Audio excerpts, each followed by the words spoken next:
आखिर लोकसभा चुनाव के लिए यूपी में मायावती की प्लानिंग क्या है? कहां फंसी है बसपा की आधी से ज्यादा सीटें? बहुजन समाज पार्टी ने अभी भी आधे से ज्यादा सीटों पर अपने पत्ते नहीं खोले। क्या बीजेपी वाला दाव लगाने की तैयारी में मायावती भी नजर आ रही हैं?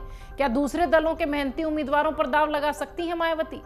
आखिर आधी से ज्यादा सीटों पर मायावती ने अब तक क्यों नहीं अपने पत्ते खोले हैं? क्या वजह हो सकती है?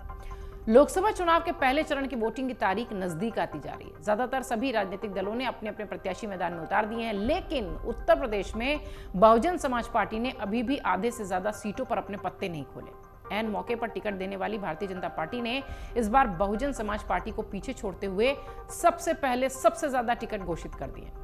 बीएसपी के अब से आधे से ज्यादा सीटों पर प्रत्याशियों की घोषणा के पीछे कई तरह की चर्चाएं हो रही हैं। कहा यह भी जा रहा है कि मायावती की इस बार दूसरे दलों में 5 बरस तक मेहनत करने वाले प्रत्याशियों के दाव पर प्रत्याशियों पर दाव लगाने की तैयारी है, उनकी नजर है। दरअसल बहुजन समाज पार्टी ने अब तक उत्तर प्रदेश में 38 लोकसभा सीटों पर अपने प्रत्याशी घोषित कर दिए, जबकि बाकी सीटों पर अभी भी मायावती ने पत्ते नहीं खोले हैं।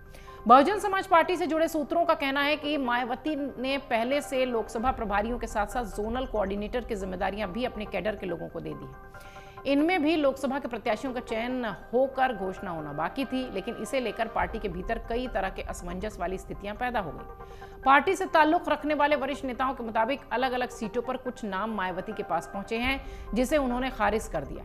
कुछ नामों पर सहमति भी बनी है, लेकिन पार्टी के भीतर और कैडर के लोगों में स्वीकार्यता नहीं हो पाई है। यही वजह थी कि मायावती ने उन सीटों को फिलहाल फाइनल नहीं किया। बहुजन समाज पार्टी से जुड़े सूत्र कहते हैं कि इस बार प्रत्याशियों के चयन में मायावती के उत्तराधिकारी आकाश आनंद की बड़ी भूमिका और महत्वपूर्ण भूमिका होगी या है।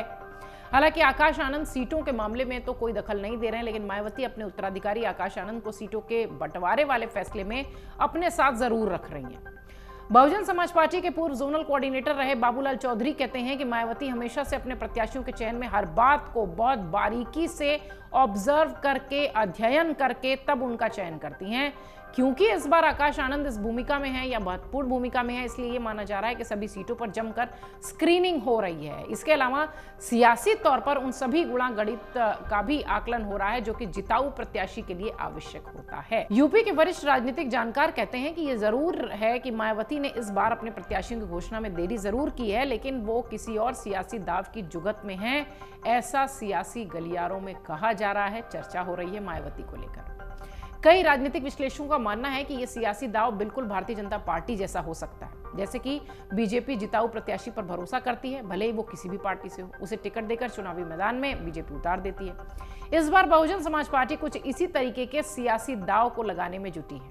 कई लोग ये भी कहते हैं कि सियासी गलियारों में यही कहा जा रहा है कि बहुजन समाज पार्टी में कई ऐसे राजनीतिक दलों के नेता भी टिकट पाने में लगे हैं जिनको कि उनकी पार्टी ने टिकट नहीं दिया है। बहुजन समाज पार्टी के एक वरिष्ठ नेता कहते हैं कि जिस तरह से मायावती ने सभी जातिगत समीकरणों को ध्यान में रखते हुए टिकट बांटे हैं अब तक, उसमें अगर बीजेपी, सपा या कांग्रेस का जिताऊ नेता उनकी पार्टी से संपर्क करता है तो मायावती उसे टिकट देने में विचार कर सकती है। हालांकि ये पूरा फैसला बसपा सुप्रीमो मायावती पर निर्भर करता है, लेकिन उनका यह भी कहना है, कई राजनीतिक विश्लेषकों का मानना है कि इन पार्टियों के कई नेता बसपा के संपर्क में भी हैं। अभी बची हुई आधी सीटों पर पार्टी उन्हें टिकट देती है या नहीं, ये तो टिकट घोषित होने के साथ ही पता चलेगा, लेकिन पार्टी जातिगत समीकरण और जिताऊ प्रत्याशी पर दाव लगाने से पीछे नहीं हटेगी।